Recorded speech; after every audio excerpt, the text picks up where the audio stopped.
Strap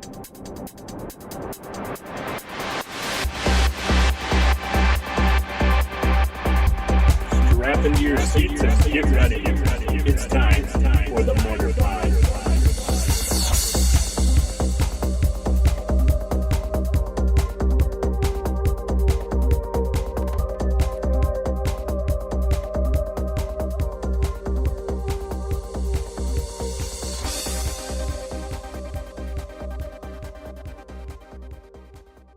Hey everybody, Alex from SeemsGoodMagic.com here. We're doing another week's episode of the Mortarpod.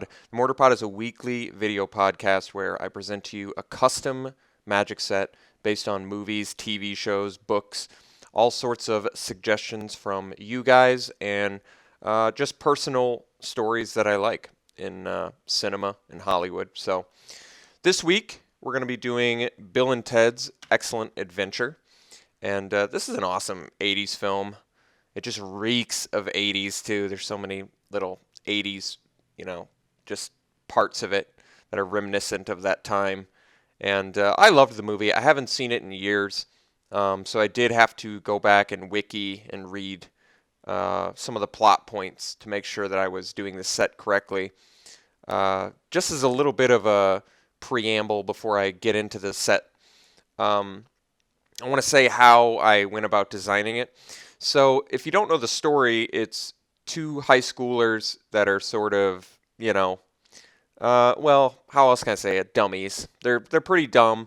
They're in a rock band together, and they have to do a history report, but they haven't studied at all, and they're probably going to fail their history exam. So in the future, they're known as the Chosen Ones. So they're destined for greatness, and George Carlin, who plays Rufus in the movie, has to go back in time and help Bill and Ted finish their history exam by giving them a time machine that allows them to go and visit the exact times in history to make sure that they're accurate with their history report. So because this movie had to do with time travel, I did some unique things with this set. So firstly, you're going to see that there are a lot of keyworded abilities, and these keyworded abilities could have been just activated abilities. There wasn't any real reason to keyword the abilities other than a couple reasons. Firstly, I wanted to keyword them because it allowed me to give a word to the ability that would let you sort of see the personality traits of the character, because it's going to be a lot of famous historical figures, and I wanted the keyword to sort of give you the idea of which trait I was specifically going for these historical figures.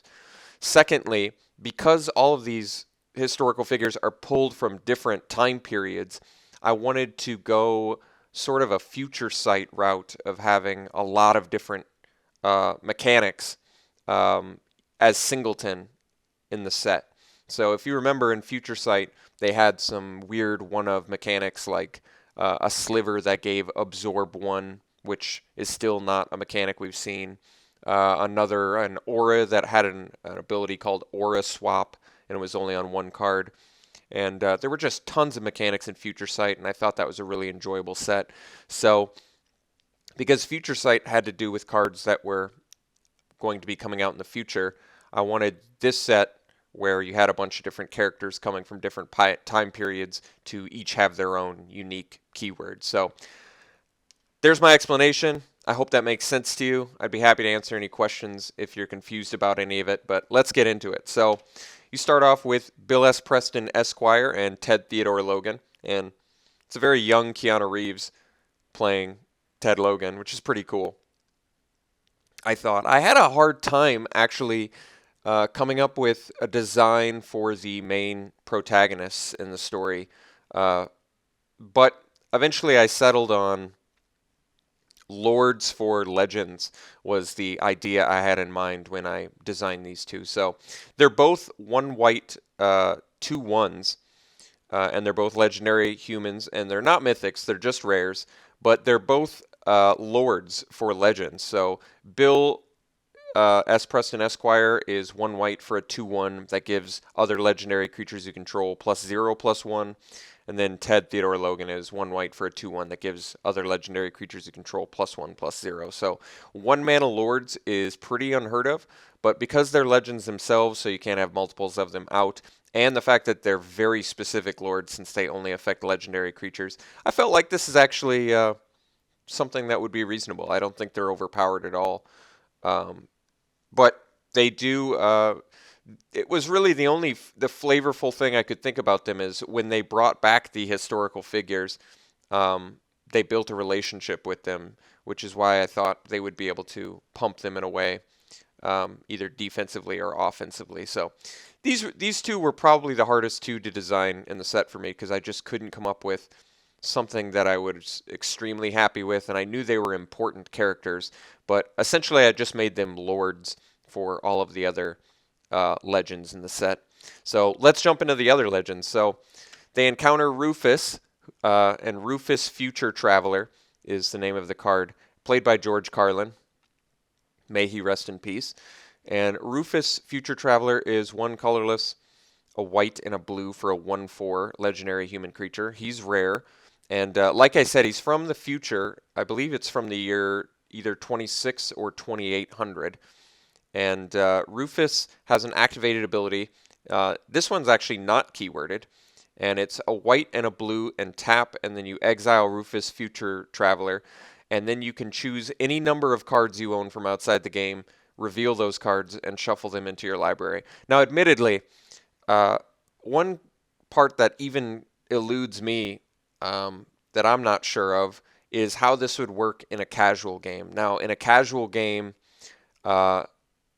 maybe I should explain how these work. So this is paying homage to the old Wish cards from Judgment set that let you, and I believe it was Judgment, I'm pretty sure it was, they let you choose any card you own from outside the game and put it into your hand. And it wasn't any card. Like, Death Wish was any card, but Burning Wish let you choose any sorcery card you own outside the game. And that might be confusing to people who've never encountered cards like that, so I'll quickly explain how those work. In a sanctioned tournament, outside the game only includes your sideboard. So those cards would only allow you to choose from your sideboard. In a casual game, it would allow you to choose from any card in your collection. Now, my question is, let's say you're running a deck that has 4 lightning bolts in it, and you play something that lets you choose any instant card you own from outside the game. Would you be able to get a 5th lightning bolt and add it to your deck, or does that not let you defy the 4 of rule for a constructed deck? I would think that it would not let you defy the 4 of constructed rule, but with casual games it's kind of up in the air, so I don't know. But I don't think Rufus is actually overpowered, believe it or not, even though it lets you essentially let's say you're playing him in a sanctioned tournament, it would let you choose any of the sideboard cards that would be beneficial in that current match, but because it only shuffles them into your library, he actually doesn't net you any cards. He is strictly card disadvantage. And he basically just gives you the option, game 1, of being able to use your sideboard cards against an opponent. And this is only in a sanctioned tournament. So I don't think Rufus is overpowered. Someone wrote that they thought he was, but I don't actually think he is. But you never know when it comes to choose any number of cards you own and letting you add them to your deck. So in a casual game, you could essentially add 1,000 cards to your deck. But I don't really see how that's overpowered. But I'd be happy to hear any explanation why they think it is. Okay, so next we have the phone booth time machine. So the time machine that Rufus gives to Bill and Ted is sort of hidden by having the appearance of a phone booth. So the phone booth time machine is what they use to pluck all of these historical figures, and it's a 4-mana legendary artifact. It is a mythic. When it enters the battlefield, you get to search your library for any number of legendary creature cards and exile them, then shuffle your library. Someone commented that I maybe needed to reveal the legends, but because you're exiling them from your library, you don't actually have to reveal them, because by exiling them, they are being revealed. They're exiled face up, so the information is still given, and therefore I do not think that you need to reveal them. If it said exile them face down, that would be a different story, but exile face up, I don't think you have to reveal. And then the phone booth time machine also has an activated ability of 3 and tap, and then you get to put a card exiled with phone booth time machine into your hand. So that's my way of showing that the time machine grabs all of the legends that you want from your deck and then lets you slowly but surely add them to your hand. Okay, next, so they first encounter Napoleon Bonaparte. This is Rufus goes back to the Napoleonic Wars and shows them that the time machine does in fact work. So they inadvertently pick up Napoleon Bonaparte, who grabs on to their time machine and is whisked through time with them. So Napoleon Bonaparte is 2 colorless, a red and a white for a 2/4 mythic legendary human soldier creature. And he has the first of many mechanics, Tactics. So Tactics red, you pay a red and you tap it, and you get to switch the blocking creatures of 2 target blocked attacking creatures. So kind of the general Jarkeld ability, an old white card. But then on top of that, he also has, whenever you activate Napoleon Bonaparte's Tactics ability, it deals 2 damage to defending players. So lets you make for better blocks for your attacking creatures, but only if at least two creatures that you're attacking with are blocked, and it lets you switch them around. And then on top of that, it shocks your opponent. So I think it's certainly worthy of Mythic. Pretty strong effect. Next, the first pickup that they intentionally do is Billy the Kid. And Billy the Kid is 1 and 2 red for a 3/2 legendary human rogue creature. And he has Intimidate, and he has the second mechanic called Quick Draw. And Quick Draw red, so you pay a red and you tap him. This creature deals 2 damage to target creature or player. As long as this ability is on the stack, players can't cast spells or activate abilities that aren't mana abilities. So essentially his activated ability, Quick Draw, has Split Second, but I didn't want to put Split Second in the actual mechanic text. So I just basically worded out what Split Second is for Quick Draw, making it slightly unique for Quick Draw. But I kind of wanted to evoke that gun shooter from the past being so fast that no one can react to it. So that's essentially what I was going for with Quick Draw. Okay, next we have Socrates the Ethicist, and in the movie they call him Socrates, which I think is pretty funny.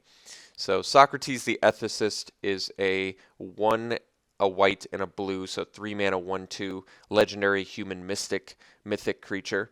It has the mechanic called Philosophy, and Philosophy is when this creature enters the battlefield, exile the top 3 cards of your library. Whenever you would draw a card, you may take a card exiled with this creature and put it into your hand instead.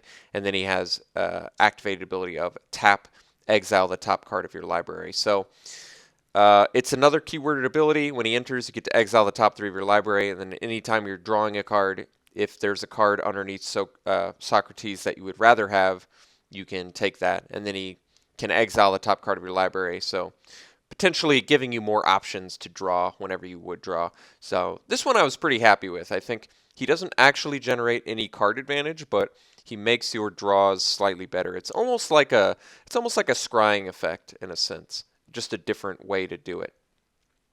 Okay, so next they go back to medieval times, and Bill and Ted encounter some princesses that they quickly fall in love with. Rather than make the princesses have unique cards, because it doesn't give enough about their personality in the movie for me to have come up with a good way to give them a unique personality in their own cards. So I just lumped them into a single card together, and it's a combat trick card. So it's called Rescue the Princesses, and it's a red and a white instant. It's an uncommon. Rescue the Princesses deals 3 damage to target creature or player, and then you get to return up to 2 target creatures you own to your hand. So note that it does say you own rather than you control. I did this specifically so if your opponent, say, had a mind control effect on one of your creatures, you would still be able to technically return that creature to your hand since you own it but don't control it. I wanted it to be return up to 2 target creatures rather than return 2 target creatures you own, because it would be a little bit too difficult to play if you had to bounce 2 creatures. But I do like the idea of it being like in response to your Doom Blade on my creature, I'll deal 3 damage to your creature and return that creature to my hand. So potentially a very powerful effect, since it would let you bounce a creature you control and protect it from removal while simultaneously removing one of their creatures. And it still, I think, flavorfully shows Bill and Ted dealing damage to the guards and rescuing the 2 princesses, bringing them along with them. Okay, next we have Sigmund Freud, so the father of psychoanalysis, which is also the name of his keyworded ability. And Sigmund Freud is 2 blue. He's a rare legendary human advisor creature. He's a 1/3. And the psychoanalysis mechanic is 1 blue and tap. Another target creature gets +0/+2 or -2/-0 until end of turn.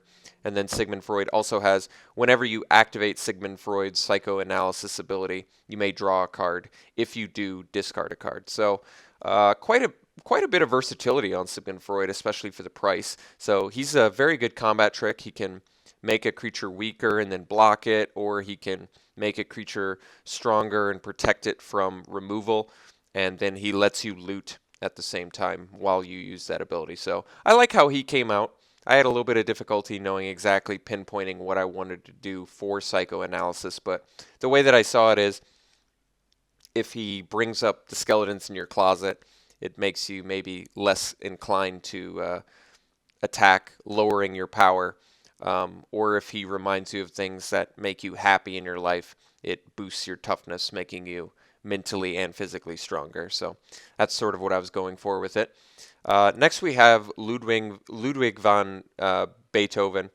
And Beethoven was hard of hearing, but I can't remember if they actually mentioned that in the movie or not. I feel like they would have had to, but there is a part that I remember in it where the entire gang ends up going in the mall, and Beethoven is shown a digital keyboard. And all I can think is he wouldn't be able to feel any vibrations from that digital keyboard. So I don't know how he would have heard it, unless he wasn't completely deaf. Maybe he was only just slightly hard of hearing.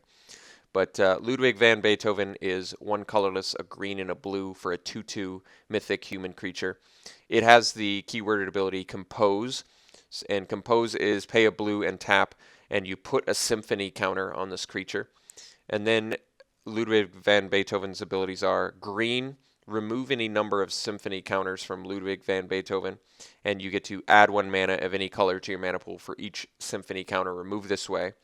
His second ability is a blue and remove any number of symphony counters from Ludwig van Beethoven, and you can counter target non-creature spell unless its controller pays 1 for each symphony counter removed this way. So pretty versatile card, and that's the way I had a hard time designing this one because I didn't know exactly what I wanted to do, but ultimately I'm happy with where he ended up. He's pretty versatile.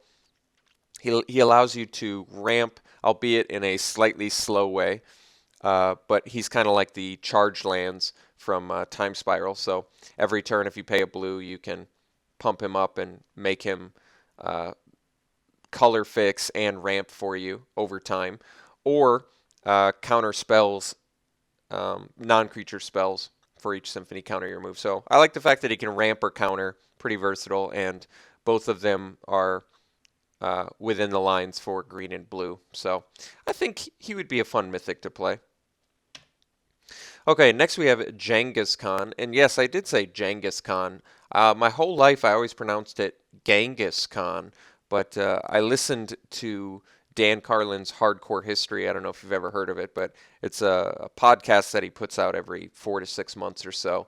And on that, he goes out of his way to make sure that you know that it was pronounced Genghis Khan, not Genghis. So learn something new every day.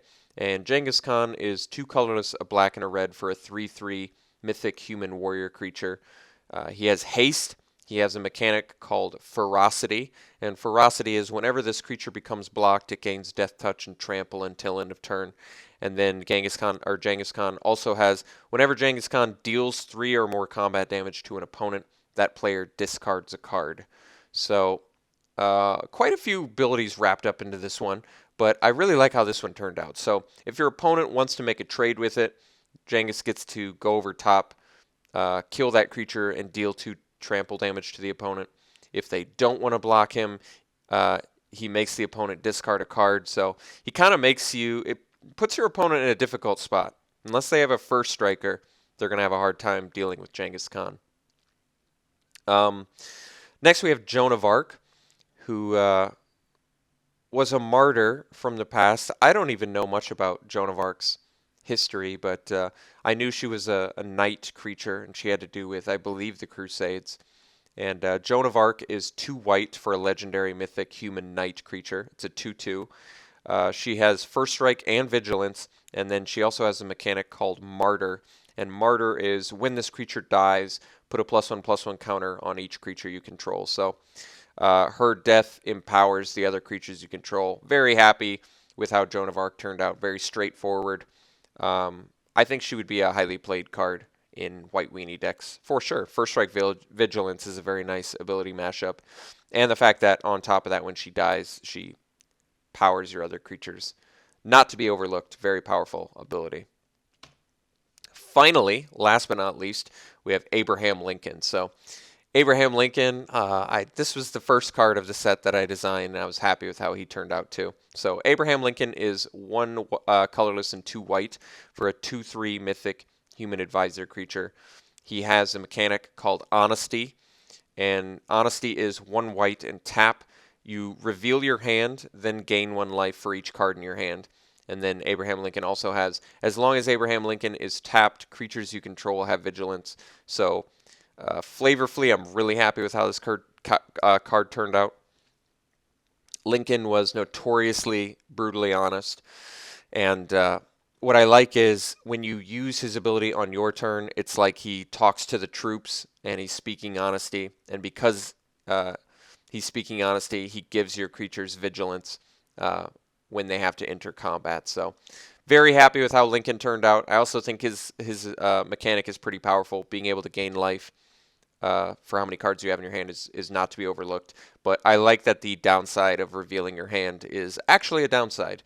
Your opponent having your hand information is certainly not beneficial for you, but gaining all the life for a very, meager cost, I think is also very powerful. So I was very happy with how he turned out balance-wise. And that's it. Short and sweet episode this week. Smallish set. Tune in to the website. Go to SeemsGoodMagic.com. Check out some of the updates. There's been a few updates. I'm still in the process of working those out, making them perfect. But these custom magic sets, I plan on having all of them uploaded to SeemsGoodMagic.com within the next week or so.